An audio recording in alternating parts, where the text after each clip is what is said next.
Hi guys, I'm going to do a review on a desktop app that tracks your study sessions. Study trackers like these are for, I would say, people who like data to adjust their study habits. I didn't know what I wanted out of this, so I just felt it out for the 2 weeks it gives you in its trial. One thing I did want was number one, to use a desktop app because having your phone beside you, even face down, and actually even in the same room, will cut your focus down. Number two, I used Study Bunny, an app for the phone, but they didn't have a desktop version that I wanted.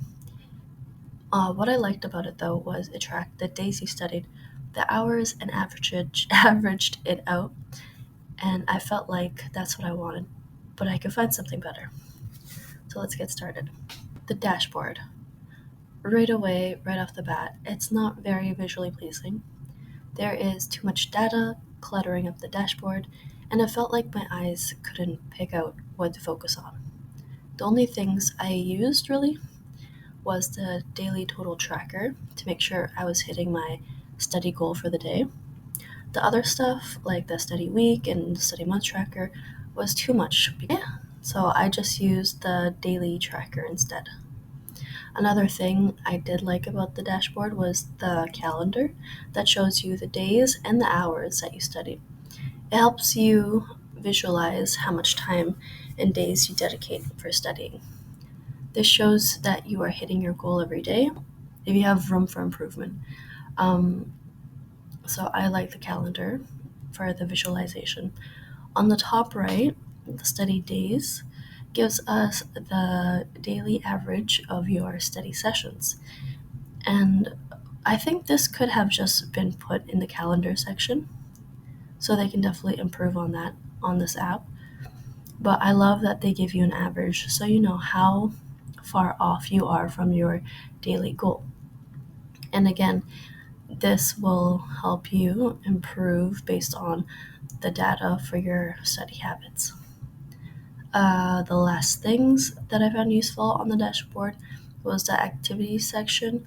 And if you scroll down this section, for the activities section, you can organize your activities in chapters, for example, and it tells you how many hours it took you for one activity when you move your cursor on top of it. And the next one, the graph, I liked it because it was kind of like the calendar and then daily average combined. It was a very pleasing visual. And it helps you see which days are your best days to study based on just your habits.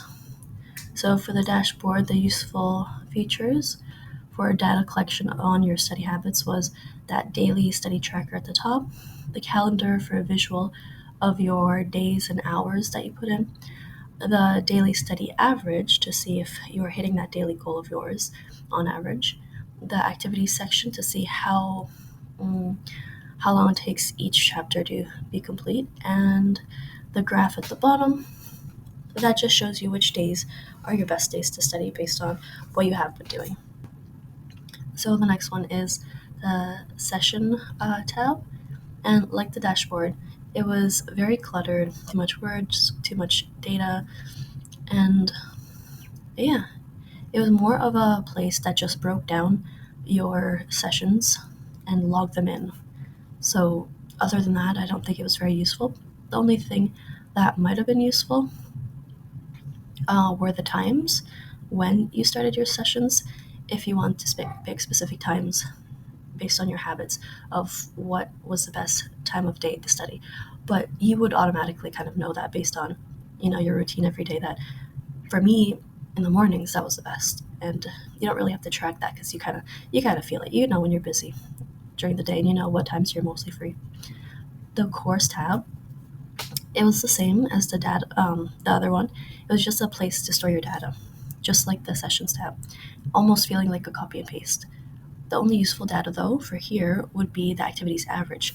That kind of showed you how long on average it took to do each chapter, for example. And I like that. That way at least I know how much hours I have to put into it if I was trying to have some kind of time frame of how long I wanted to do each chapter. The last tab, not very useful at all. It's just data that you could probably find on the dashboard. And same with the other tabs. So overall, the most useful tab was the dashboard. The things that were useful on each tab could have been easily put in the dashboard. If this app improved on these things, I would use it again, but in the end, it's way too cluttered with a lot of minute details that might be for someone who already has a very efficient study schedule but wants to make it perfect. For the average person, though, this is too much, and the data would be overwhelming and not used at all, to be honest. They could do with having the tabs hidden underneath the dashboard tab, like an open to expand type of tab, and I think that would also help declutter a little. It's a nice app, but for the price, not for me, since it has too many features I won't be using, so there wouldn't be any point. If you have a recommendation on what app I should try that would fit my criteria, let me know and let's help each other out. School is stressful enough, so we have to find ways to make it less stressful. Study well, and thank you for watching.